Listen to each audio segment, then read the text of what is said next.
뭐 일단 정부에서 지난 6월 17일 이 부동산 아주 또 강력한 대책을 발표를 했습니다.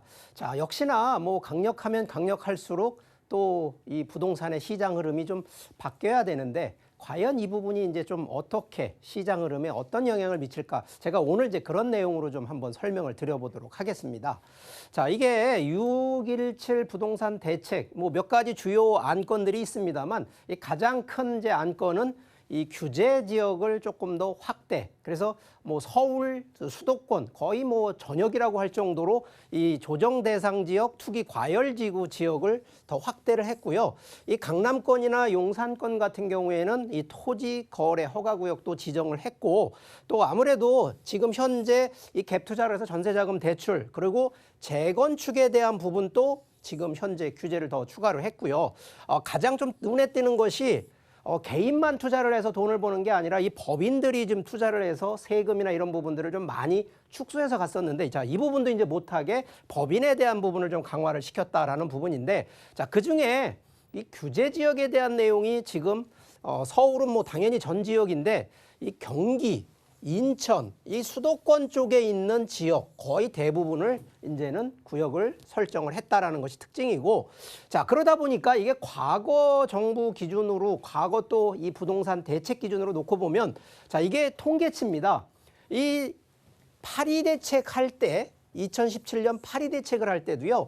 자, 강력한 대책 발표 후에 5주 부동산 가격을 뭐 거래량이나 이런 부분이 하락을 했던 반면, 자, 2018년 9.13 대책 때도 하락을 했는데, 자, 이때는 조금 길게 갔습니다. 32주 하락을 했고요. 자, 요번 2019년 12월 16 대책 발표 때에는 9주 하락을 했습니다. 9주 연속 하락을 했는데, 자, 요번 6월 17일 대책은 얼만큼 하락을 할까요? 라는 이런 또 이제 반증이 나와야 되는데, 오히려 요즘 이제 뭐 신문이나 뭐 TV를 좀 방송 보시면 오히려 지금 거꾸로 또 상승한 것 쪽으로 나오고 있거든요. 자, 이런 부분들에 대해서 과연 우리 시청자분들은 이게 뭔가 하는 좀 의아심을 가질 수밖에 없는데, 실제 지금 아파트 거래량이나 매매 가격 지수로 보면 우리가 보통 뭐 표현이 그렇습니다만 이게 풍선 효과라고 얘기를 하는데, 자, 가격대가 상승하고 가격대가 하락을 하고 또 가격대가 상승을 하면 희한하게도 정부는 이 가격이 상승할 때 꼭 이 정책을 꼭 내놓거든요. 자, 이게 이제 정부가 우리가 좀 심한 말로 하면 뒷북친다는 얘기가 바로 이런 데에 나오는데, 자, 이런 부분들이 이제 왜 나오는지를 좀 한번 원칙적인 얘기를 좀 꺼내 볼게요. 자, 현재 정부는 이런 정책 포인트를 가지고 정책을 하고 있는데, 자, 기본적으로 지역을 규제하는 거, 또 돈에 대한 자금에 대한 부분을 제한을 시키는 대출 제한, 거기에다가 아무래도 세금이라고 하는 뭐 이익이 많지 않게끔 하는 세금에 대한 증세 정책, 그리고 주택에 대한 공급을 많이 하면 그만큼 안정화되지 않을까. 그러면서 최근에 이제 법인에 대한 이제 규제까지 들어가는 바로 이 포인트는 이 포인트를 가지고 지금 정책을 하고 있는데, 자, 그런데 시장, 현재 우리가 투자 환경이라고 하는 시장 환경은 지금 어떠냐?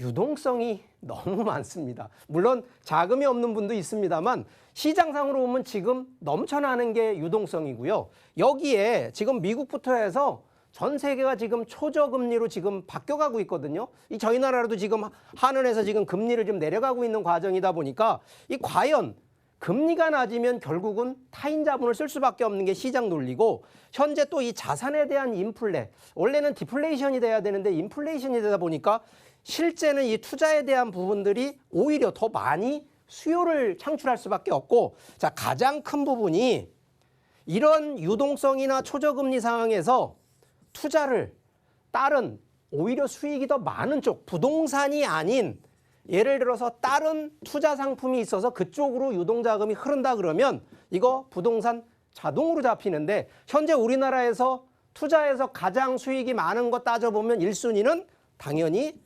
부동산이라는 거거든요. 자, 그러면 정부 정책하고 시장 흐름하고 이게 뭔가 매치를 해서 전결해야 되는데 이런 부분이 좀 약하다는 거거든요. 자, 그러면 결론적으로 지금 정부에서 하는 부동산 정책 6.17이던 좀 더 또 나중에 더 큰 아니면 더 강한 규제 정책이 나온다 하더라도 지금 이 흐름을 반전시킬 수 있는, 그러면 가격 하락이 되고 집가 안정화가 될 거냐? 제가 볼 땐 이 근본적인 이 대안이 없는 한 제가 볼 땐 또 그냥 미봉책에 불과하지 않을 거다라는 그런 부분이고요. 자, 그래서 이러한 대안들은 솔직히 전문가들의 폭넓은 좀 검토가 돼야 되는데 저는 이제 개인적으로 아직까지 부동산 투자하시는 분들의 마인드에서는 정부 정책 안만 이렇게 나온다 그래도 투자하는 부분은 수요는 막질 못하기 때문에 아마 당분간 계속 뭐 지속될 가능성은 있지만 가격 상승과 투자가 오히려 부동산 쪽으로 더 끌어당기는 아마 그런 요인으로 되지 않을까라는 점을